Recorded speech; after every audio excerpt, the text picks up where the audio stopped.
नमस्कार। चलिए आज एक सफर पर चलते हैं, एक आध्यात्मिक सफर पर, और उन गहरे राज को समझने की कोशिश करते हैं जो हमें अंदर से मजबूत और शांत बना सकते हैं।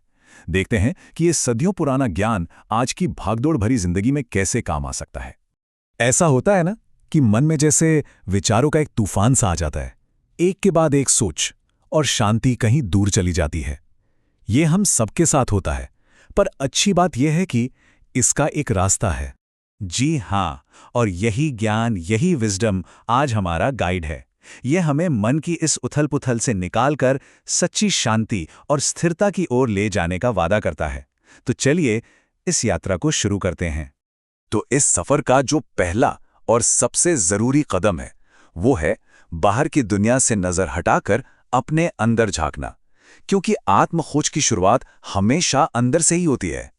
और इसी को कहते हैं अंतर्मुखी होना। ये सिर्फ एक शब्द नहीं है, ये तो अपने अंदर देखने की एक कला है। जब हम ये करना सीख जाते हैं, तभी हमारे अंदर शांति, स्थिरता और विनम्रता जैसे गुण पनपने लगते हैं। समझिए, ये आत्मविकास का पहला दरवाजा है। अब यहाँ एक बहुत जरूरी बात समझने वाली है। सिर्फ शब्दों को सुन लेना या दोहरा देना और ज्ञान को सच में अपने अंदर उतार लेना, इन दोनों में जमीन आसमान का फर्क है। जब हम किसी बात के अर्थ की गहराई में जाते हैं, तभी हमें सच्चा शुद्ध ज्ञान मिलता है। चलिए अब एक बहुत पावरफुल आइडिया के बारे में सोचते हैं। क्या हो अगर हम अपने मन को एक पवित्र मंदिर की तरह देखें, एक ऐसी जगह जिसे हमें प्यार और देखभाल से सजाना है। वाह, कितनी खूबसूरत बात है ये। एक साफ सुथरा मन एक खुशबूदार मंदिर जैसा होता है, जहां से सिर्फ अच्छे और पॉजिटिव ख्याल ही निकलते हैं। ये हमें याद दिलाता है कि अपने मन को शुद्ध रखना कितना जरूरी है। जैसे हम किसी मंदिर को सुंदर मूर्तियों से सजाते हैं, वैसे ही हमें अपने मन के इस मंदिर को भी सजाना है। पर सवाल यह है कि किन मूर्तियों से?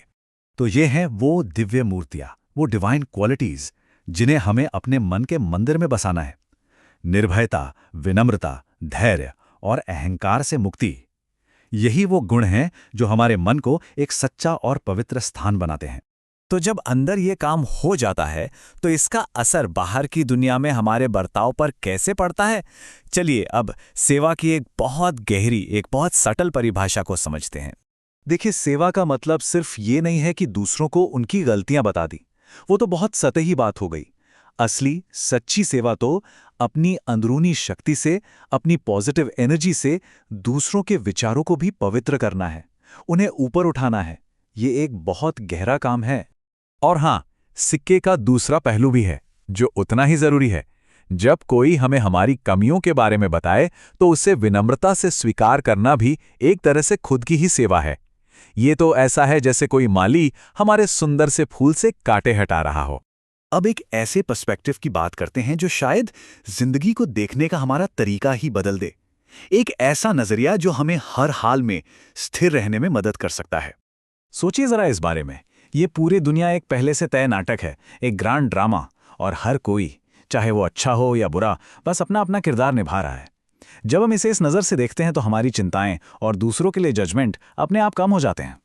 और इस नज़रिए को अपनाने का तरीका है साक्षीपन की अवस्था, मतलब एक विटनेस की तरह रहना। जिंदगी के इस नाटक को एक दर्शक की तरह देखना, बिना उलझे, बस शांति और आनंद के साथ, बिल्कुल वैसे ही जैसे हम थिएटर में कोई फिल्म देखते हैं। और जानते हैं इस साक्षी भाव को पाने का तरीका क्या है? बहुत ही सिंपल सी सलाह है, वेट एंड सी, यानी इंतजार करो और देखो। बस धैर्य के साथ सब कुछ होते हुए देखो। चलिए अब इस सफर के आखिरी और शायद सबसे जरूरी पड़ाव पर आते हैं। ये समझना कि ज्ञान और प्रेम के बीच सही रिश्ता क्या है, सही क्रम क्या है।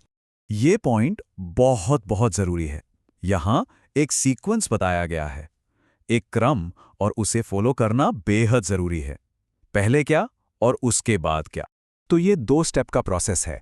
पहला स्टेप, ज्ञान को अपने अंदर उतारना, स्टेबल बनना, दुनिया के भ्रम को जीतना। और दूसरा स्टेप, जब वो स्थिरता आ जाए, उस मजबूत नींव पर खड़े होकर फिर सच्चे डिवाइन लव को जाहिर करना, क्योंकि ज्ञान के बिना प्रेम आपको भटका सकता है। तो यहां सबसे बड़ा टेकअवे क्या है? यही कि इन 2 पावरफुल फोर्सेस के बीच एक बहुत नाजुक बैलेंस बनाना है। ज्ञान के बिना प्रेम खतरनाक है और प्रेम के बिना ज्ञान अधूरा। हमें दोनों चाहिए, लेकिन सही क्रम में। तो चलिए आज की चर्चा को इसी गहरे सवाल पर खत्म करते हैं। अगर जिंदगी वाकई एक नाटक है और हम सब उसके किरदार, तो हम आखिर किस रोल की तैयारी कर रहे हैं? सोचिएगा जरूर।